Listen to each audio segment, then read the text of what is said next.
தமிழகம் எங்கும் கிளைகள் கொண்ட Annamal institute of hotel management and hospital management படிப்பில் சேர்வதற்கான அட்மிஷன் நடைபெறுகிறது.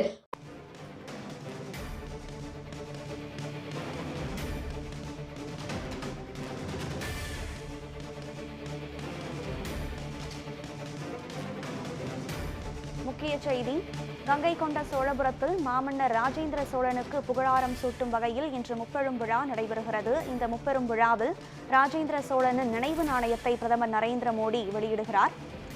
அதனைத் தொடர்ந்து கங்கை கொண்ட சோழபுரத்திற்கு வருகை தந்திருக்கும் பிரதமர் மோடி அங்கு அமைக்கப்பட்டிருக்கும் கண்காட்சியை பார்வையிட்டு வருகிறார். ஆடி திருவாதிரை விழா மற்றும் கங்கை கொண்ட சோழபுரம் கட்டுமானம் தொடங்கப்பட்ட 1000ஆம் ஆண்டு விழா மற்றும் ராஜேந்திர சோழனினுடைய பிறந்தநாள் விழா என முப்பெரும் விழாவில் பிரதமர் நரேந்திர மோடி பங்கேற்பதற்காக கங்கை கொண்ட சோழபுரம் வந்திருக்கிறார். கங்கை கொண்ட சோழபுரத்தில் அமைக்கப்பட்டிருக்கும் புகைப்பட கண்காட்சியை பிரதமர் நரேந்திர மோடி பார்வையிட்டு வரும் காட்சிகளை நாம் திரையில் பார்க்கிறோம். கங்கை கொண்ட சோழபுரம் பிரகதீஸ்வரர் கோயிலுக்கு வருகை புரிந்திருக்கும் பிரதமர் நரேந்திர மோடிக்கு பூரணகும்ப மரியாதை வழங்கப்பட்டிருக்கிறது. கங்கை கொண்ட சோழபுரம் திருக்கோவிலன் சுற்று மாளிகையில் சிலைகள், சிற்ப வேலைப்பாடுகளை பார்வையிட்டு வருகிறார் பிரதமர் நரேந்திர மோடி.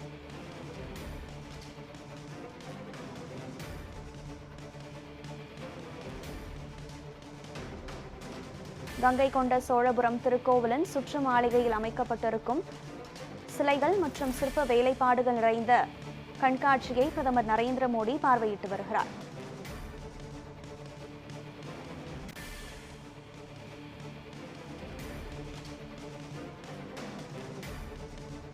அரியலூர் பொன்னேரியை அடுத்த சோழகங்கத்தில் அமைக்கப்பட்டிருந்த ஹெலிபேட் தளத்திற்கு வருகை தந்த பிரதமர் மோடி அங்கிருந்து 3 கிலோமீட்டர் தூரத்திற்கு ரோடு ஷோவின் வாயிலாக பிரகதீஸ்வரர் கோயிலை வந்தடைந்திருக்கிறார். பிரகதீஸ்வரன் கோயிலின் சுற்று மாளிகையில் அமைக்கப்பட்டிருக்கும் புகைப்பட கண்காட்சியை பிரதமர் மோடி பார்வையிட்டு வருகிறார். கோயிலின் முன் சைவ சித்தாந்தமும் சோழர் கலைகளும் என்ற தலைப்பிலான கண்காட்சியை பிரதமர் மோடி பார்வையிட்டு வருகிறார்.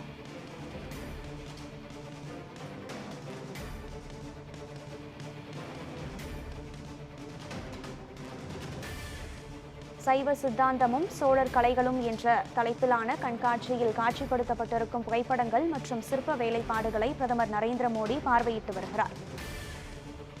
கூடுதல் விவரங்களுடன் இணைகிறார் நமது செய்தியாளர் கோவிந்தசாமி. பிரதமர் நரேந்திர மோடி கண்காட்சியை பார்வையிடும் காட்சிகளை நாம் திரையில் பார்க்கிறோம்.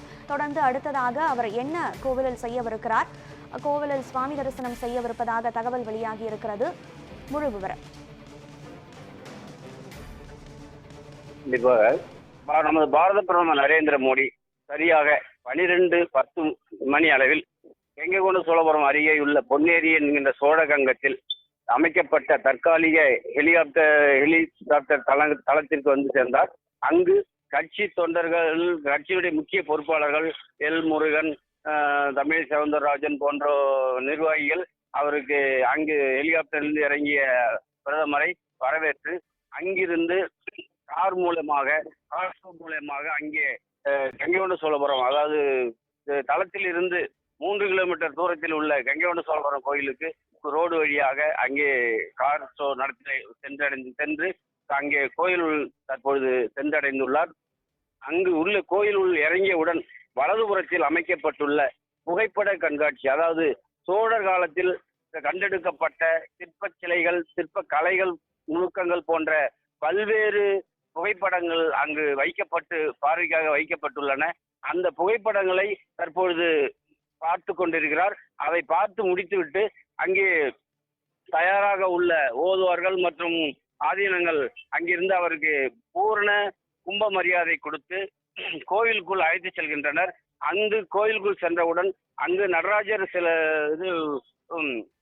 64 அடி அகலமும் 12 அடி உயரமும் 16 அடி உயரமும் கொண்ட அந்த சிவலிங்க அந்த கருவறைக்கு அழைத்து செல்கின்றனர். அங்கு சென்று சாமி தரிசனம் முடித்துவிட்டு அதே அந்த கோவில் உள்பிரகாரத்தை சுற்றி வந்து கோவிலின் வடதுபுறமாக அமைக்கப்பட்ட வாசல் வழியாக இறங்கி வந்து அங்கே அந்த வாசல் படிக்கு நேர் வடதுபுறத்தில் வந்து 20 கைகளுடன் கொண்ட ஒரு துக்கை அம்மன் சிலை இருக்கிறது. அந்த அம்மன் சிலையை சென்று அங்கு சாமி தரிசனம் செய்கிறார். அங்கு சாமி தரிசனம் செய்துவிட்டு அந்த கோவில் வளாகத்திற்குள்ளேயே அந்த துர்க்கையம்மன் சிலைக்கு முன்பாகவே அந்த வராண்டாவில் அமர்ந்து ஒரு 3 நிமிடம் தியானம் செய்ய போவதாகவும் ஒரு தகவல் சொல்லியிருக்காங்க. அந்த தியானம் முடித்துவிட்டு அதன் பிறகு அந்த கோவில் பின்புறம் வழியாக சென்று கோவிலின் தென்புறத்தில் உள்ள அமைக்கப்பட்ட அந்த அரங்கத்திற்கு செல்கிறார். குளிர்சாதன அரங்கத்திற்கு செல்கிறார். அங்கு கட்சி நிர்வாகிகள் எல்லாம் இருக்காங்க. அது முடிச்சுட்டு அங்க உள்ள அந்த ஓதுவார்கள் நடத்தும் நிகழ்ச்சிகள், அதற்கு பிறகு இசைஞானி இளையராஜா இசைக்க உள்ள அந்த சிம்போனி நிகழ்ச்சியையும் பார்க்கின்றார். அதை முடித்துவிட்டு மாமன் ராஜேந்திர சோழனுடைய உருவம் பொறித்த நாணயத்தை வெளியிட்டு அதன் பின்னர் அங்கே அமர்ந்திருக்கின்ற கட்சி நிர்வாகிகள் மற்றும் பொதுமக்களிடம் உரையாற்றுகிறார். அந்த உரையை முடித்துவிட்டு அங்கிருந்து கிளம்பி அந்த கோவிலின் இப்போ தற்பொழுது கோவிலின் அருகே பின்புறமா வடபுறத்தில் உள்ள மெயின் ரோட்ல ஒரு ஹெலிகாப்டர் இறக்கப்பட்டுள்ளது. அநேகமாக அந்த ஹெலிகாப்டரில் சரியாக 1:50 மணி அளவில் அந்த கோயில் விட்டு வெளியே அந்த ஹெலிகாப்டரில் ஏறி திருச்சி செல்ல போவதாக ஒரு தகவல் இருக்கு. அனதரா, விவரங்களை வழங்கியமைக்கு நன்றி கோவிந்தசாமி.